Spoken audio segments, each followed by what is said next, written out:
Olá pessoal, aqui é o Velgas. Hoje é dia 11 de junho de 2026, 6 horas, horário de Brasília. Enquanto é isso, a minha gripe continua, mas acho que em poucos dias estarei bom. Obrigado. A logística russa destruída na cidade portuária de Mariupol. Mísseis Flamingo atingem fábrica russa. Ucrânia e Taurus unem forças militares. Putin confiscará bens de imigrantes russos. O que são emigrantes? Começa com E, não com I. Emigrantes são aqueles russos que foram embora da Rússia, mas têm seus bens na Rússia eventualmente. Rússia amplia bases na fronteira. As Forças Armadas da Ucrânia desferiram golpes cirúrgicos e paralisaram o estratégico porto da cidade portuária de Mariupol, no leste da Ucrânia, na província de Donetsk. Mísseis avançados atingiram o coração da indústria de drones e refinarias em solo russo.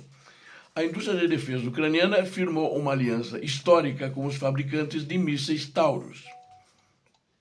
Enquanto isso, o Kremlin adota medidas desesperadas de confisco e expande bases militares perto da Europa. Assista a este vídeo completo até o final. Vamos entender o que está acontecendo nessa guerra, fatos novos, notícias quentíssimas de ontem. E peço a vocês que gostam da verdade, eu sempre dou a verdade para vocês, por favor, me retribuam inscrevendo-se no canal, com like, compartilhando e também fazendo seus comentários. Eu conto com todos vocês. Muito obrigado. A logística russa destruída em Mariupol. O porto de Mariupol, ocupado pela Rússia, deixou de estar operacional após ataques ucranianos coordenados. As forças ucranianas desativaram completamente as instalações, tornando-as inutilizáveis para a logística militar da Rússia. A informação foi confirmada pelo primeiro Corpo de Exército Azov da Guarda Nacional da Ucrânia. Mariupol continua sendo um dos centros logísticos mais importantes da Rússia, no sul do território ucraniano ocupado. A cidade serve como um elo fundamental entre a província de Donetsk e a península da Crimeia e a própria Rússia. O porto vinha sendo usado continuamente para transportar carga militar pesada e apoiar as operações russas na frente sul. O ataque de alta precisão teve como alvo subestações elétricas e equipamentos de radar vitais para o funcionamento do porto. Também foram destruídas instalações de reparo, uma torre de controle e tanques de armazenamento de combustível. O navio cargueiro Lady Augusta, alvo de sanções e ligado à frota paralela da Rússia, foi atingido com sucesso. Como resultado direto do impacto, o porto ficou totalmente sem energia elétrica. Isto interrompeu significativamente a cadeia de suprimentos e a logística militar russa no sul da Ucrânia. A operação foi realizada de forma conjunta com a Diretoria Regional do Serviço de Segurança da Ucrânia, o SBU. Participaram as divisões de Donetsk e Lugansk junto com a Unidade de Operações Especiais Alfa do SBU. As forças de sistemas não tripulados da Ucrânia também integraram a ação coordenada de destruição. E mísseis Flamingo atingem fábrica russa. Mísseis Flamingos do modelo FP5 Flamingo atingiram uma fábrica militar de alta importância dentro da Rússia. A instalação atingida fornece componentes essenciais para drones e mísseis utilizados pelo exército invasor. O ataque ocorreu na cidade de Cheboksary, localizada na República da Chuvatia. O presidente Volodymyr Zelensky confirmou oficialmente o sucesso da missão de longo alcance. Zelensky declarou que a Ucrânia continuará aplicando sanções físicas de longo alcance contra a indústria petrolífera e militar da Rússia. A ofensiva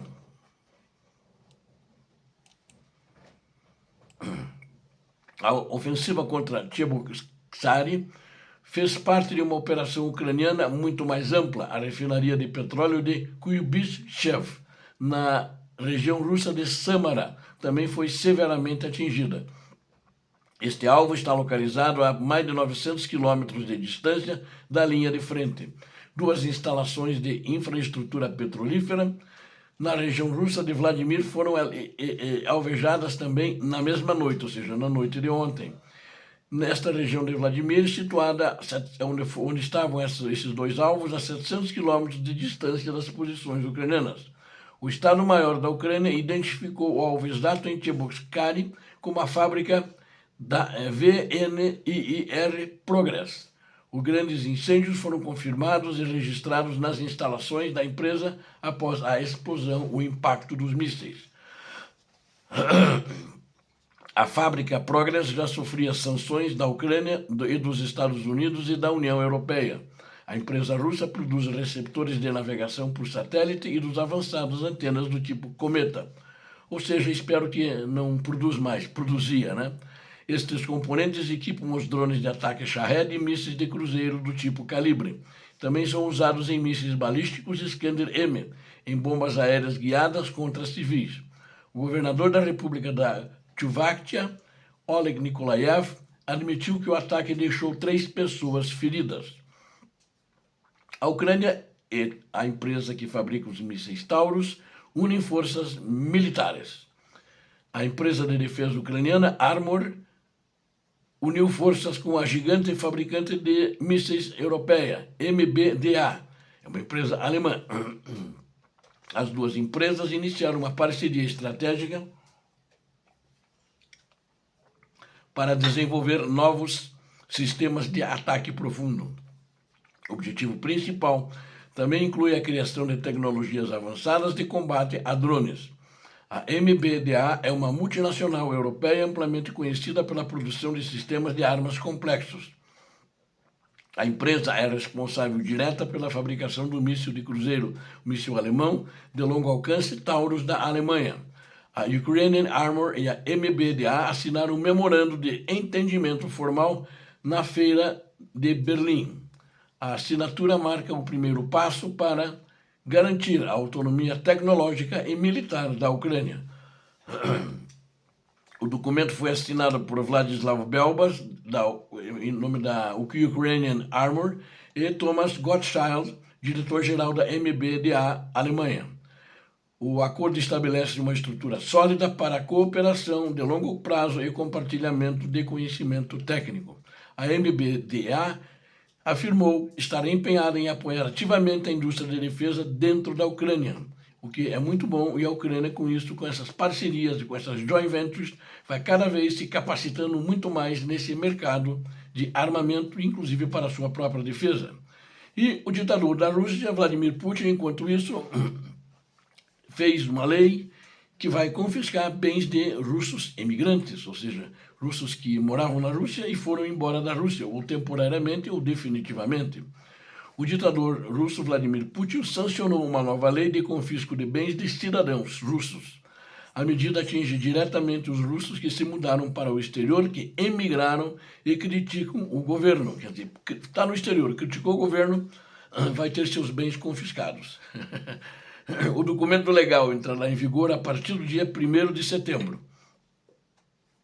A Duma Estatal da Rússia, que é o Congresso, o Parlamento russo, já havia aprovado o projeto de lei em 26 de maio.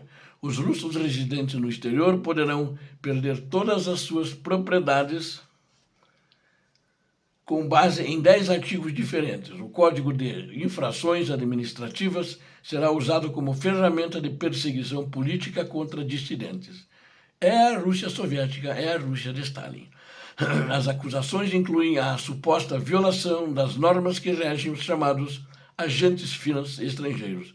Também serão punidos a distribuição de material extremista e a disseminação de notícias consideradas falsas pelo Kremlin. Então, se você disser que a Rússia conquistou a Ucrânia, isso não é falso, é certo, mesmo que ela não tenha conquistado. Agora, se o cara disser lá fora, criticar o Putin porque não devia ter entrado na guerra, porque está perdendo a guerra, isso é uma informação falsa, ele vai confiscar todos os bens das pessoas. É um troço maluco. É coisa de mente doentia, um parlamento desse, né? E um ditador assim, né? Mesmo sendo um ditador, isso é coisa de mente doentia. Participar de atividades de organizações indesejáveis ou desacreditar as Forças Armadas causará perda de bens. A lista pune até a equiparação pública entre as ações da União Soviética e da Alemanha nazista. Se você comparar que o russo lá fora comparar que o que estão fazendo na Ucrânia é igual faziam na União Soviética, igual os nazistas faziam, também vai perder o patrimônio público. Ao mesmo tempo, a Rússia planeja o patrimônio público, não, o seu patrimônio, que passará a ser do Estado. Ao mesmo tempo, a Rússia planeja reduzir suas exportações de petróleo bruto para o mercado internacional. O Kremlin planeja aumentar os volumes de refino interno devido ao temor crescente de escassez de combustível. Enquanto isso, a Rússia, o ditador da Rússia, a máfia dele, os gangsters fazem essas loucuras, a Rússia amplia bases na sua fronteira. Uma investigação conjunta revelou que a Rússia está expandindo rapidamente sua infraestrutura militar perto da Europa. As obras visam acomodar dezenas de milhares de soldados adicionais em regiões de fronteira. Veículos de comunicação da Suécia, Noruega, Dinamarca e Estônia analisaram imagens de satélites recentes. Dados revelam que a construção de vários novos quartéis, depósitos de munição e hangares de armazenamento, novos quartéis capazes de abrigar milhares de militares, foram identificados na localidade de Pechenga. Pechenga fica localizada a 10 quilômetros de distância da fronteira com a Noruega. Obras de ampliação semelhantes estão em andamento em Petrozavodsk, perto da fronteira com a Finlândia. Equipamentos militares pesados estão sendo acumulados na região de Supernoye, também perto do território finlandês. Outros pontos de acúmulo incluem Luga, na região de Pskov, e Baltsk, na região russa de Kaliningrado. Um complexo militar totalmente novo está em construção em Kirilovskoye, a 70 quilômetros da Finlândia. A base aérea e terrestre já existente em Kandalaska, no Mar Negro, está sendo ampliada. O comandante do exército finlandês, tenente-general Pasi Välimäki, analisou as ampliações de infraestrutura russa. A capacidade russa poderá saltar de 20 mil soldados, que é hoje o que eles têm lá, até 80 mil soldados perto da fronteira finlandesa. A base de Pechenga passará de uma capacidade de 7 mil para 17 mil militares integrados. No total, as novas instalações vão permitir alocar 115 mil militares russos ao longo da fronteira norte europeia. O chefe do Serviço de Inteligência da Segurança Militar da Suécia, Thomas Nilsson, alertou sobre o perigo real. Nilsson afirmou que a agência não acredita que o reforço militar seja apenas para exibição visual. O objetivo real é preparar capacidades para um futuro confronto, em larga escala, contra as forças da OTAN.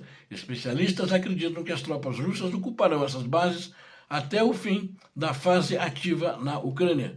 Enquanto isso, a Ucrânia, eles estão perdendo a guerra, estão apanhando, estão sofrendo, o povo russo está com a economia afundando, passando fome, inflação alta, e ele vai gastando o dinheiro que não tem em coisas que não precisam, para provocar guerra nesse seu ditador pequeno.